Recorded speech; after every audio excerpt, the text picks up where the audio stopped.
शास्त्र सम्मत। और ये अभी तो आज आपको सुना रहे, ये नैष्ठिक ब्रह्मचर्य में ही बात पकड़ में आ गई थी। तभी हितधाम तक प्रगट सेवा बहुत ही उदासीनता पूर्वक होती थी। कभी पोशाक नहीं धारण कराया, कभी जैसे छवि जो विराजमान यही छवि, यही नाम सेवा। स्नान और गुरुजी जो इत्र दे देते थे वो इत्र लगा दिया और इतना मिश्री का टुकड़ा भोग। और हर समय हमारे अंदर यही था कि प्रियाजू का भोग और प्रियाजू के पुष्प कुछ अलग होते हैं, उनकी प्राप्ति हो पहले। अहिंसा सत्यमस्तेयम ब्रह्मचर्य मकलकता एतानि मानसान्याहुर व्रतानि हरितुष्टये। क्या कह रहे हैं, जो इन व्रतों का पालन करता है उसको 8 पुष्प प्राप्त होते हैं। जो पुष्प हैं हम उनका नाम अभी बताए देते हैं, पर उन पुष्पों की प्राप्ति का उपाय बता रहे हैं। पुष्प है अहिंसा प्रथमम पुष्पम, द्वितीयम कर्णग्रहा, तृतीयकम भूत दया, चतुर्थम शांतिरेव च, समस्तु पंचमम पुष्पम, ध्यानम चैव तु सप्तमम, सत्यम चैवाष्टमम पुष्प, मेतैस्तुष्यति केशवः। ये 8 पुष्प हैं, ये उसको प्राप्त होते हैं। इन्हीं पुष्पों से भगवान को अधीन किया जाता है, इन्हीं पुष्पों को भगवान पसंद करते हैं। जो व्रत है ये कायिक व्रत कहा जाता है, जिसमें हम फलाहार रहते हैं, दुग्धाहार रहते हैं या जल पीकर रहते हैं। इसके द्वारा अगर मानसिक व्रतों की स्थापना नहीं हुई तो कायिक व्रत का कोई महत्व नहीं है। आजकल तो व्रत का उपहास किया जाता है, व्रत का उपहास किया जाता है। आप ऐसे ऐसे भोग सामग्रियां की जो प्रायः रोज नहीं पाई जाती वो व्रत में पाई जाती है। सवा के चावल की खीर हमने देखा है, बढ़िया मेवा डालकर सवा के चावल की खीर, कूटू की पूड़ी और बढ़िया सब्जी, घिया आलू, ऐसे उनकी सेंधा नमक घी से बढ़िया पकी हुई, क्योंकि आज फलाहार पाना ना, उसका सिंघाड़े का हलवा, ऐसे विविध प्रकार की। काय को उपहास कर रहे हो, ये व्रत है? एक दिन में मर जाओगे, कूटू और सिंघाड़ा और दुनिया की चीजें इकट्ठा कर रहे हो। अगर कोई कायिक व्रत रहना है तो उसका फल है मानसिक व्रतों की प्राप्ति होनी। देखो सिद्धांत को समझना, केवल कायिक व्रत रहकर जबान की वृत्तियों का पोषण कर रहे हो, इतने इतने पदार्थ मिलते हैं, आप खरीद ला सकते हैं। एकादशी हो आप खरीद लाइए जा करके, हजारों रुपया लगाकर आप भोग सामग्री, इतनी जो शायद है कि व्रत में जो नहीं रहते वो उतना नहीं पाते होंगे। हम कायिक व्रत का उपहास करते हैं। कायिक व्रत तभी माना जाएगा जब एक भुगतम, एक बार केवल, वो भी बहुत अल्पा। अगर जल से काम चल जाता है तो जल ले लीजिए, जैसे आप एकादशी व्रत रहते हैं। धन्यवाद, बहुत बड़ी बात है, बढ़िया है। इन व्रतों का फल है मानसिक व्रतों में पहुंचना। अगर आपके अंदर ये मानसिक व्रत जागृत नहीं होते तो आपका कायिक व्रत सफल नहीं हुआ। और मानसिक व्रतों से इन 8 पुष्पों की प्राप्ति होती है। इन 8 पुष्पों की आराधना से भगवत प्राप्ति होती है। सिद्धांत को समझना, सिद्धांत को अगर नहीं समझोगे तो बाहरी तुम्हारी वृत्ति मान्यता की बनी रहेगी। इसलिए हमारी बाहरी मान्यता नहीं है। हम खास बातें नहीं समझते कि आप बहुत विदेशी फूलों के बहुत, हमारा इस पे ज्यादा धन है तो उसका सदुपयोग हो रहा है, लेकिन इससे भगवत प्राप्ति नहीं होने वाली, ध्यान रखना। ये बिल्कुल सिद्धांत, इसीलिए हम उदासीन रहते थे। ये तो श्री जी की इच्छा, ऐसा नहीं, हमारा उदासीन स्वभाव था। प्राय ऐसा माना जाता था कि सन्यास मार्ग से आए इसलिए इनकी सेवा में रुचि नहीं, लेकिन आपको सच्ची कहते हैं, हमारी सेवा में भावात्मक रुचि थी।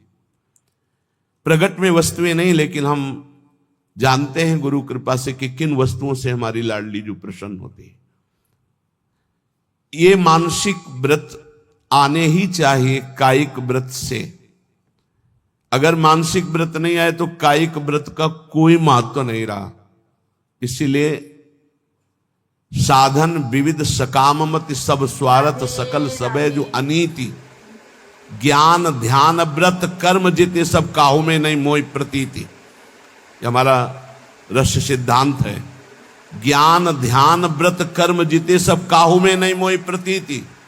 रसिक अनन्य निशान बजायो एक श्याम श्यामा पद प्रीति। श्री हरिवंश चरण निज सेवक बिचले नहीं छाणी रस रीति।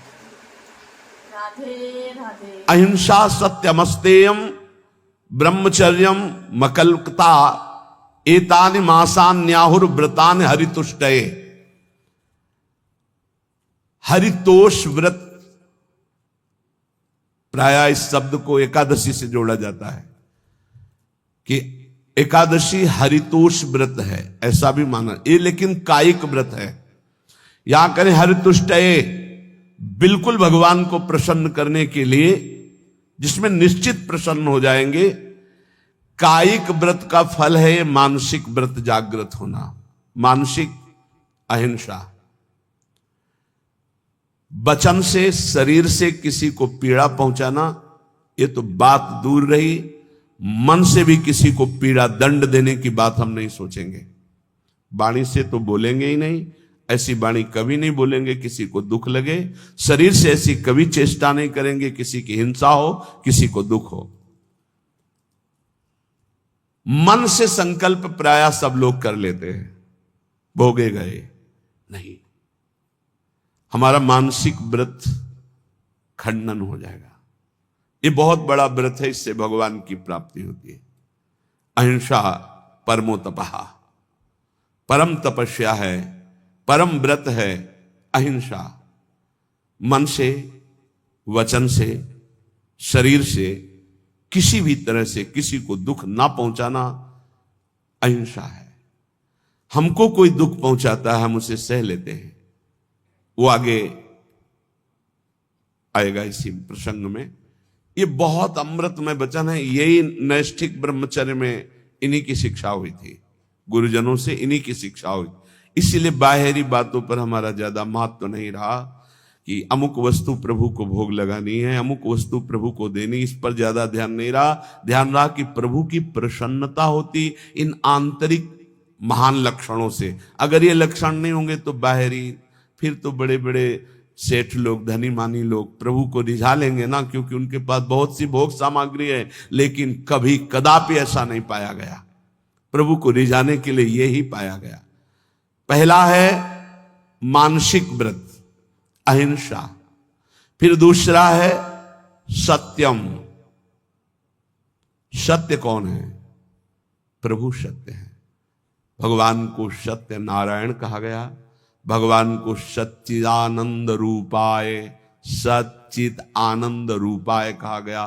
सत है प्रभु। यदि हम प्रभु का नाम जप कर रहे हैं, प्रभु के चरणों का आश्रय लिए हैं, तो हम सत का आश्रय लिए हैं, सत का जप कर रहे हैं। यदि संतों का संग करें तो सत संग कर रहे हैं।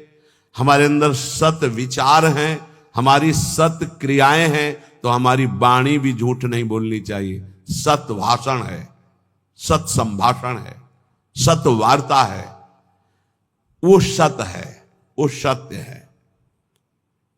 ये मानसिक व्रत हैं। अगर ये व्रत नहीं है तो कायिक व्रत का कोई महत्व नहीं होगा, क्योंकि कायिक व्रत का शारीरिक तप का फल है मानसिक में आना। जैसे प्रगट सेवा का फल है मानसिक सेवा में आना, जैसे देह भाव की क्रियाओं का फल है देह भाव रहित होकर स्वरूप में स्थित होना। ये आंतरिक बातें समझो, सिद्धांत जो परम पद प्राप्ति का है। तीसरा है अस्तेयम, किसी की भी कभी कोई वस्तु ना उठाना, चोरी ना करना। जैसे माना कि मार्ग में तो आपका क्या अधिकार है, आप वैष्णव हैं, बिल्कुल वैसे ही पड़ा रहने दो, या आसपास कोई हो तो अपना उठा लेगा, कोई वहां से निकलेगा पूछेगा तो उसको मिल जाएगा। अगर हम उठा लिया तो हम दूर जा रहे हैं, अब वहां वो लौट के आएगा, वस्तु नहीं मिलेगी, आसपास पूछेगा तो वहां नहीं मिलेगा। हमारा कर्तव्य बनता है हम बिल्कुल उससे निरपेक्ष हो जाएं। अगर हमारी अपेक्षा बनती है तो आसपास जो दुकान है या कोई है तो उससे वहां, अगर कोई नहीं है तो आप वही छोड़ दीजिए, वो लौटेगा तो ले लेगा, नहीं जिसके भाग्य में होगा लेगा, हमारा अधिकार नहीं। पड़ी हुई वस्तु भी हम ना उठाएं। फिर दूसरे की चोरी करना तो हो ही नहीं सकता, चोरी कैसे कर सकता है वैष्णव होकर। अस्तेयम, ए बिल्कुल पकड़ लीजिए, अगर भगवत प्राप्ति करनी है तो कूटू और सिंघाड़ा के आटा से व्रत नहीं होता, ये व्रत होते हैं। ये कह रहे हैं मानसान न्याहुर व्रतानि हरितुष्टये, इन व्रतों से भगवान निश्चित प्रसन्न होकर आपको दर्शन दे देंगे। चौथा ब्रह्मचर्यम, ब्रह्मचर्य, ये बहुत सुंदर व्रत है, बहुत महिमाशाली व्रत है। बड़े भाग्यशाली हैं, बड़े कृपा पात्र हैं जो इस व्रत को धारण करते हैं। हम कह रहे हैं सम्यक रूप से ना धारण करो तो जैसे 15 दिन में एक बार एकादशी रहते हो, ऐसे गृहस्थी में भी व्रत धारण कर लो कि हम इतने दिनों तक ब्रह्मचर्य रहेंगे, फिर संयोग गृहस्थ धर्म के अनुसार भगवान को प्रणाम करके, देवी देवताओं को नमस्कार करके गृहस्थ धर्म की पूर्ति के लिए। अन्यथा अपने पास ऐसे 20 गृहस्थ हैं जिनकी संतानें हो गई और कसम पूर्वक ब्रह्मचर्य रह रहे हैं, हम उनको प्रणाम करते हैं। मतलब बिल्कुल कहीं 100 में 1% भी हमें अविश्वास नहीं उनके प्रति। 100 में ऐसा हो सकता है कि 90% हम कह सकते हैं, 10%, 1% भी नहीं, क्योंकि उनके आचरण और उनकी निष्ठा और उनका समर्पण बताता है और उनका चेहरा बताता है, उनके नेत्र बताते हैं कि वो ब्रह्मचर्य से हैं। बच्चे हो गए, समझ में आ गई बात कि अब हमारा उद्देश्य पूरा हुआ, गृहस्थ का परमार्थ का पूरा करते हैं और नियम पूर्वक 20 परिवार ऐसे हैं, बहुत सुंदर ढंग से चल रहे हैं।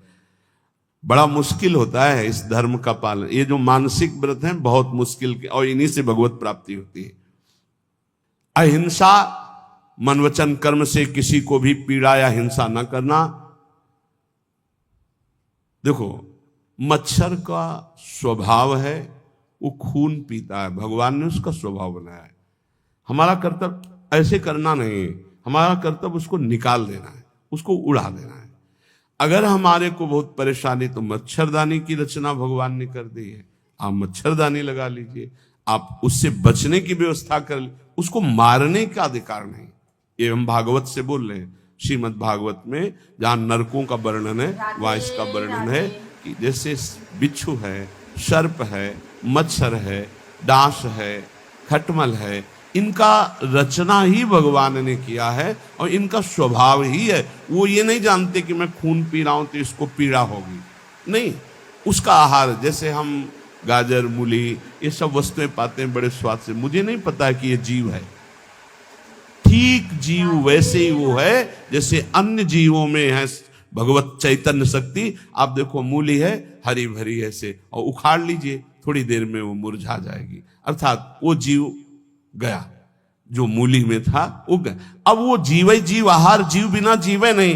तो हमारे लिए जो शास्त्र सम्मत है उसे हम बड़े आराम से पाते हो, मुझे पाप नहीं लगता।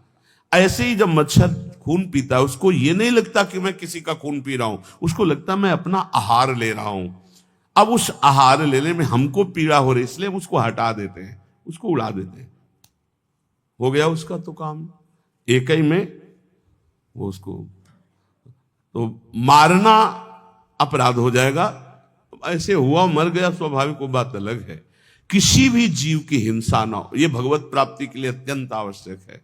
कुछ लोग बोले काल है सांप, नहीं भाई, अगर वो ठीक समय से काटने का समय है आपका, तो आप किसी भी खंड में कहीं भी हो, उसी समय वो वहां प्रवेश करेगा और आपको काट लेगा। और नहीं काटेगा तो हम सेनपुर में रहे हैं, जो शाम टाइम जैसे लोग भ्रमण के लिए निकलते हैं ना, ऐसे सहस्त्रों सर्प, सहस्त्रों, शास्त्र माने हजार होते हैं, कोबरा, पानी वाला, कैसे पैथन, मोटे मोटे जो अजगर टाइप, कितने सांप, कोई केली कर रहा है, कोई फुसकार रहा है, कोई टहल रहा है, इतना भारी जंगल, जिधर जाओ उधर सांप ही सांप। पद्मासन लगाए बैठे, बगल से उठा, पूरी हिम्मत से बैठे हुए कि अगर इसको काटने का समय है तो काटेगा, नहीं काटना तो बिल्कुल नहीं काटेगा, ये निश्चिंत। और सामने से निकल के खड़ा हुआ, अब अंदर से एकदम भगवदाकार व्यक्ति, प्रभु हैं, फंड नीचे किया, चला गया। ऐसा दृढ़ विश्वास था। और बीछी तो ऐसे थी जैसे काले चीटी चीटा घूमते हैं।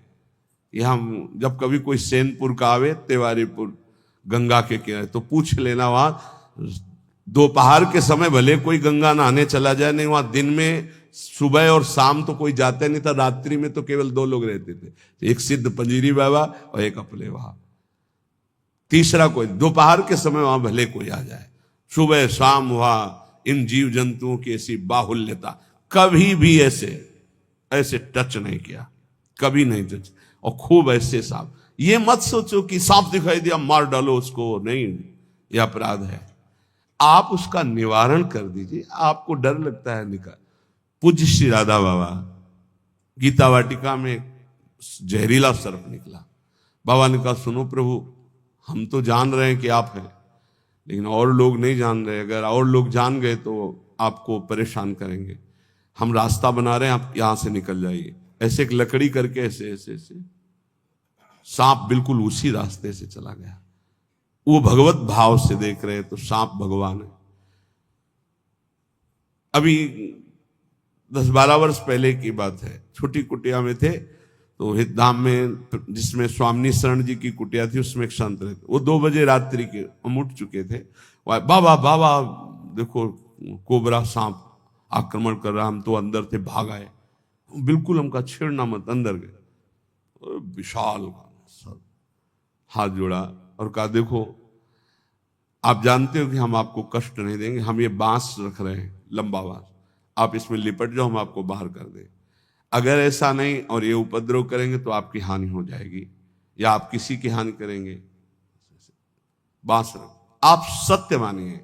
बांस के प्रथम छोर पर ऐसे करके आराम से उठा के राधा राधा राधा राधा बाहर, और मदन टेन की तरफ पहुंचे। अरे सब में श्री भगवान है, आप ऐसा डरो मत, जिससे जब आपकी हानि होनी है वो हो जाएगा, उसको आप रोक नहीं सकते। जन्मेजय जी ने बहुत बड़ी व्यवस्था की थी परीक्षित जी को तक्षक सर्प काटने के लिए। जब सांप हुआ था तो 7वें दिन उन्होंने एक से एक तांत्रिक मंत्र वाले, एक से एक औषधियां, और एक खंभ में महल की रचना करवाई गई थी। एक खंभ और पूरा महल, उसके ऊपर परीक्षित, कहीं भी किसी भी तरह से चींटी भी नहीं रेंग सकती खंबे पे, और मंत्रवेत्ता बैठे हुए हैं, वायु रूप में भी कोई नहीं जा सकता, ऐसे मंत्रों से बांध दिया गया था। लेकिन तक्षक ब्रह्म ऋषियों को कोई भी किसी तरह चेक नहीं किया जाता था। वो भेंट देने कि आज पक्षी जी का 7वां दिन है, शायद ऐसा हो जाए कि ऋषि का साप तक्षक डसे तो उनको, परीक्षित जी के पास तो बड़े बड़े ब्रह्म ऋषियों को एक पुष्प में बहुत छोटा, एकदम जैसे पुष्प का पराग उससे भी छोटा रूप रख के तक्षक बैठ गया, फूल लिए जा रहे, और स्वयं मंत्रवेत्ता ऋषि हैं और उन्हीं के हाथ में कोई मंत्र काम नहीं कर रहा, क्योंकि खुद मंत्र में जा रहे हैं। ऐसी जगह बैठा कि कोई चेक नहीं कर सकता, कोई मंत्र का प्रयोग नहीं हुआ। गए जे परीक्षित के हाथ में दिए, परीक्षित जी ने जे ही प्रणाम मुद्रा में से किया, विशाल काय रूप धारण किया, भस्म किया, आकाश में अंतर ध्यान। भावी को कोई मेट सके ऐसी की बात, जो होना है वो होगा, जो नहीं होना नहीं। तो हम किसी की हिंसा ना करें, हम सदैव सत्य स्वरूप प्रभु का नाम जप करें, सत्य भाषण करें, सत्य आचरण करें, चोरी किसी की ना करें, अस्ते चोरी ना कर, और ब्रह्मचर्य ये बहुत अमृतमय है, जहां तक हो सके भगवान की कृपा से इसको धारण करो। बहुत समाज की हानि इस ब्रह्मचर्य व्रत के ना रहने से हो रही, बहुत हानि हो रही। और कह रहे अकल्प, किसी भी तरह से कपट न करो, किसी के साथ व्यवहार छल कपट वाला, सीधी सादी बात रखो, सरल स्वभाव न मन कुटिलाई। भगवान के मोहि कपट छल छिद्र न भावा। ये कपट रख करके भगवत मार्ग के पथिक को, बोल कुछ रहा है, चित्त में कुछ चल रहा है, आचरण में कुछ चल रहा है, ये ठीक नहीं है। जो बोल रहे हो वही आचरण में, वही आपका चरित्र है। मन, वाणी और शरीर एक होना, ये निष्कपट भाव कहा जाता है, ये सरल भाव। भगवान कह रहे मोहि कपट छल छिद्र न भावा, यहां कह रहे हैं कि निष्कपट भाव ये महान व्रत हैं। ये 5 जो व्रत धारण करता है वो और कोई व्रत करे ना करे, निश्चित भगवत प्राप्ति रूपी अष्ट पुष्पों की हृदय में जागृति हो जाती है। अहिंसा, सत्यमस्तेयम, ब्रह्मचर्य, मकलकता, एतानि मानसान्याहुर व्रतानि हरितुष्टे। कह रहे हैं कि जो कायिक व्रत है, एक भुक्तम तथा नक्तो मुपवासो मथाचितम, जो 24 घंटे में एक बार केवल भोजन पाता है उसे व्रतधारी ही कहते हैं। भले वो अन्न पर एक बार, कोई भी व्रत की पूर्णता एक बार पा, अगर 2 बार 3 बार तो व्रत नहीं माना जाएगा। नहीं, सुबह खूब आधा लीटर पौन लीटर दूध में चाय की पत्ती डाल के, आज एकादशी है ना, आज अमुक व्रत है ना, और वो लिया। फिर 10-11 बजे फल फ्रूट और सब ये खूब दबा के, और 4 बजे फिर 8 बजे रात्रि के। इसमें मतलब है ना कि तुम्हारा व्रत है, कोई व्रत नहीं है, कोई व्रत नहीं तुम्हारा हुआ। अगर आप एकादशी व्रत हो तो 24 घंटे में एक भुक्तम तथा नक्तो मुपवासो मायाचितम, अयाचित भाव से विरक्त को और धर्म पूर्वक कमाए हुए अर्थ से गृहस्थ को एक बार, व्रत हो तो किसी का दिया हुआ पानी भी मत पीना, नियम है। गृहस्थ हो तो आज तुम्हारा व्रत है, किसी का पानी नहीं, फलाहार की तो बात जाने दो। अपने घर में जो कुछ आपको मिल जाए वो एक बार, 24 घंटे में अगर व्रत पूरा करना है तो एक बार, जल भले 2-3 बार ले लो, लेकिन खान पान का कोई भी सामग्री, फलाहार या दुग्धार एक बार करो तो व्रत माना जाएगा। वैसे अगर 24 घंटे में एक बार अन्न पाता है तो व्रत वाला ही कहा जाएगा, उसका व्रत ही माना जाएगा। ये शास्त्र, एक भुक्तम तथा नक्त मुपवास मयाचितम, अयाचित भाव से एक बार जो प्राप्त हो गया उसको शरीर, एक बार से प्राणों का पोषण अच्छा हो जाता है। जिनका भगवत कृपा से अभ्यास बन जाए तो देख लो, लेकिन बहुत ही कठिन है जिनका बाल भोग सुबह से हो चाय और बिस्कुट और नाश्ता, और फिर दोपहर में, फिर शाम के 4 बजे चाय नाश्ता, और फिर 8 बजे भोजन। तो शरीर पोषण 14 बार करके कोई भगवत प्राप्ति के मार्ग में चले तो भाई प्रणाम है। वैसे भाई पीछे तो ऐसे नहीं चला गया, पीछे तो ऐसे हमने नहीं देखा किसी महापुरुष को कभी ये चाय नाश्ता का तो कोई सवाल ही नहीं। अरे 24 घंटे में कभी कुछ मिल जाए तो बड़ी कृपा। एक भुक्तम, बहुत बढ़िया भजन होने लगेगा, देखो करके देखो। और जिसको कब्ज होने लगे तो आंवला मंगा लो, भोजन के साथ आंवला की गुठली जो वहां, हाँ टेली जो क्या हाँ जो भी भैया, मैं तो शब्दों का, वो पंसारी की दुकान में मिल जाता है, 4-5 ऐसे फुला लो, ऐसे रोटी के साथ ले लो। कभी हम तो कुछ मिलता ही नहीं था तो इससे वर्षों कटा है, सब्जी ही नहीं, वर्षों ऐसे रोटी मांग ली, उसी से पा लेते। कब्ज नहीं बनती। साधु को कब्ज पर ध्यान देना चाहिए, कब्ज होने पर फिर प्रमाद स्थितियां आती, भजन में बाधा पड़ती है। रात्रि में तो उपवास वाले को कुछ लेना ही नहीं चाहिए। संध्या काल में, मतलब संध्या के पहले 4 बजे के लगभग एक बार ले ले, 24 घंटे रात दिन भजन, तब तो उपवास। इत्येवं कायिकम पुंसाम व्रत मुक्तम नरेश्वरम, एक बार अन्न का उपयोग कर ले या एक बार हार का उपयोग 24 घंटे में एक बार। बोले ये कायिक व्रत कहा गया, ऊपर मानसिक व्रत कहा गया। अगर कायिक और मानसिक व्रत किया जाए तो ये पुष्प प्राप्त हो जाते हैं। प्रथमम अहिंसा पुष्पम, इससे बिल्कुल प्रियालाल की सेवा बन जाती है और बहुत जल्दी प्रसन्न हो जाते हैं। अहिंसा पुष्पम, किसी को मन वचन से दुख न देना। द्वितीयम करणग्रहा, करण अंतःकरण और इंद्रियां, इनका जो आग्रह होता है विषयों की तरफ जाना, उनसे हटा करके प्रभु में स्थित करना। अंतःकरण इंद्रियों को प्रभु में स्थित कर लेना, ये दूसरा पुष्प है। फिर तृतीयम भूत दया, जीवों पर दया की भावना, ये तीसरा पुष्प है। चैतन्य महाप्रभु ने श्री सनातन जी को उपदेश किया था, नामे रुचि, वैष्णव सेवा और जीवे दया। जीवे दया, नामे रुचि, वैष्णव सेवा का इससे बढ़कर और कोई उपदेश नहीं। 3 बातें। जब किसी को दुखी देखा जाए तो अपने चित्त में दुख आ जाना, कैसे इसकी दुख की निवृत्ति करूं, ये वैष्णव हृदय होता है, ये भक्त हृदय होता है। इससे भगवान बहुत प्रसन्न होते। दूसरे को दुखी देखकर द्रवित हो जाना, भले हम नहीं निवारण कर पा रहे, पर हमारे हृदय में पीड़ा है कि कैसे इसके दुख का निवारण हो। हे भगवान, मैं तो असमर्थ हूं, इस पर सेवा नहीं कर सकता, अर्थ नहीं है, ऐसी व्यवस्था नहीं है, ऐसा भाव नहीं, पर मुझे लगता है मैं इसे सुख प्रदान करूं। इतनी भावना से ये पुष्प भगवान के पास गया और आपके ऊपर भगवान प्रसन्न हुए। जीवे दया तृतीयकम पुष्पम, तीसरा पुष्प है समस्त जीव पर दया। चतुर्थम शांतिरेवच, चौथा पुष्प है शांति। शांति की व्याख्या की है, जो हमको गाली दे, अपमान करे, तिरस्कार करे, उसमें शांत रहना, बिल्कुल कुछ न बोलना, इसे शांति कहते हैं। और शांति कहते उसमें उसके मंगल की भावना करने लगना।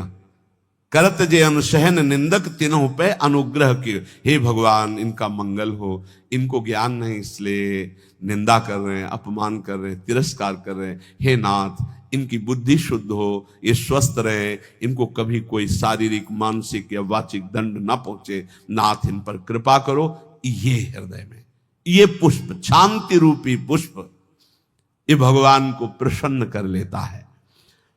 समस्तु पंचमम पुष्पम, सम कहते हैं इंद्रियों का उनके विषयों से विलग करके, जो शब्द स्पर्श रूप रस गंध में इंद्रियां लगी हुई, उनको अलग करके भागवतिक शब्द स्पर्श रूप रस गंध में लगाना, इसे सम कहते हैं। और समस्त पंचमम पुष्पम, सम के अंदर दम भी आ जाता है। दम कहते हैं मन को इंद्रियों के अधीन न करके उसे सावय मना कृष्ण पदारविंदयो। तो आगे आया ध्यानम चैतु सप्तमम, जो ध्यान है प्रभु का, आराध्य देव का। राधा वल्लभ लाल को हृदय ध्यान मुख नाम, बहुत बड़ा ये पुष्प है, इसी से भगवान बहुत जल्दी प्रसन्न होते हैं। और सत्यम चैवाष्टमम पुष्पो मेतैस्तुष्यति केशवः, इन 8 पुष्पों की पूजा यदि नहीं तो भगवान की पूजा नहीं मानी जाएगी पूरी। इन 8 पुष्पों से होगी। अहिंसा